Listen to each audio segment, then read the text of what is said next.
Hello, this is Paxton Wolf, and this is my landscape design for the Granger house.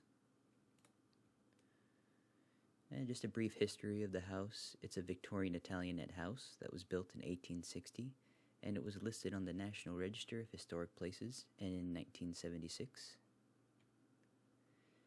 And there was some derecho damage. Here is just after the storm. You can see a lot of the trees were destroyed, and even the roof came off, and some damage to the house. And then here's a few months ago. See, they got the roof back on, but there was significant damage to the existing trees on the site. And here's the site details. There was an elevation change over here, so there was some water pooling right here. There's a garden that's up here, and these are the trees that were destroyed. And eventually a roundabout is going to be put in place. Got some native vegetation down here. Here is my proposed plan. I thought it'd be a good idea to have some pathing through the area. Maybe a play area for kids, and a rain garden down here, recreation area up here. And then here's my final plan view. Over here we got a permaculture garden.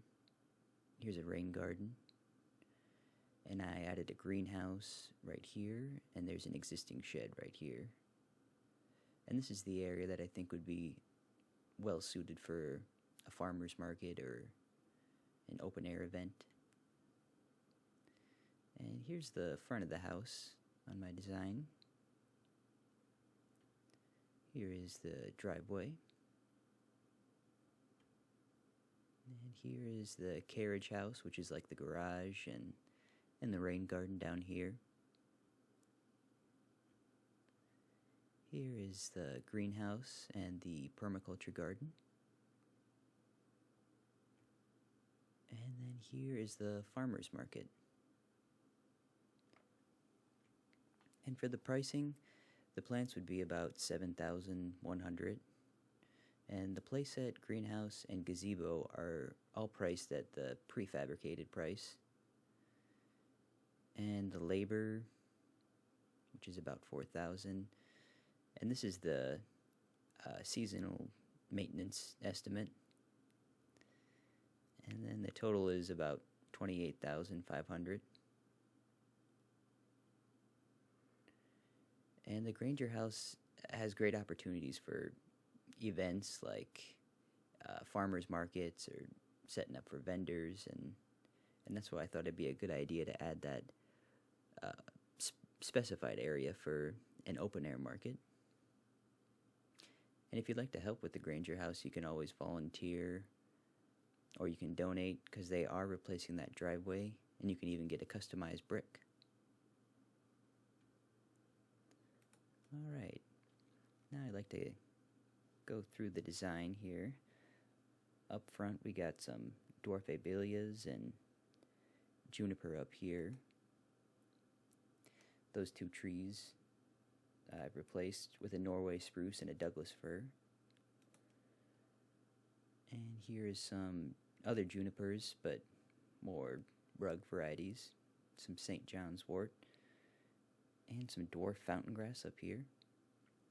And there's that rose bush that we saw at that first photo of the slideshow.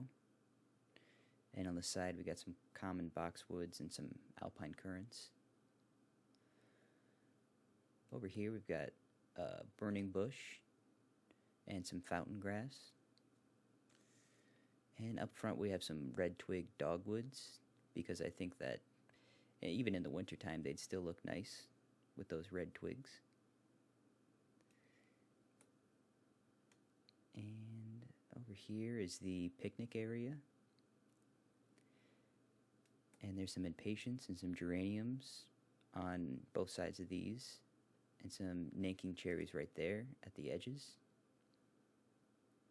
Some coleus over here.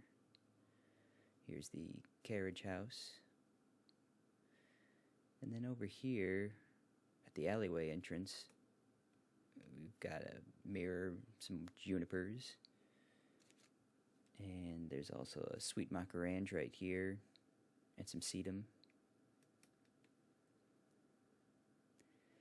And then coming over here, you can see the elevation change and how it would start to pool. We've got some bird hotels right here, and this is a black elderberry right here, and just various perennials that wildlife might be into. And then I've added a little path for the water to flow down that comes off of the carriage house, and a little bridge to go over it.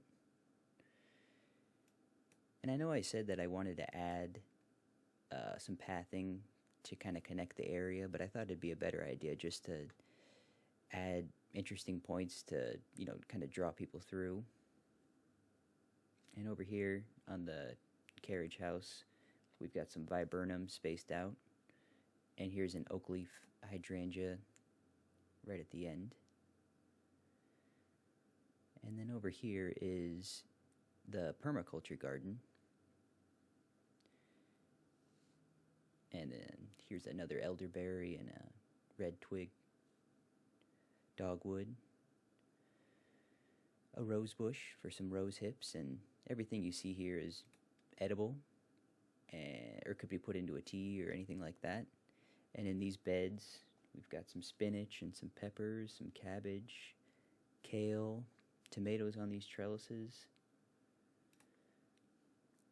and some buckets to collect rainwater. Try to make it as self-sustaining as possible.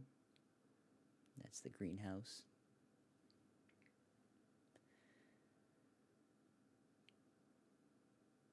And then over here is that open air market. And I think it's a great place for it because people walking by could be enticed in and, and then eventually check out what the site also has to offer. And here's a little swing set, playground area.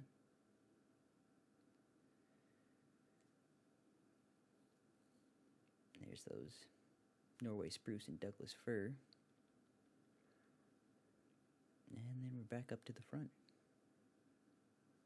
I did also add a water fountain. Alrighty, well that's my design. Thank you for watching.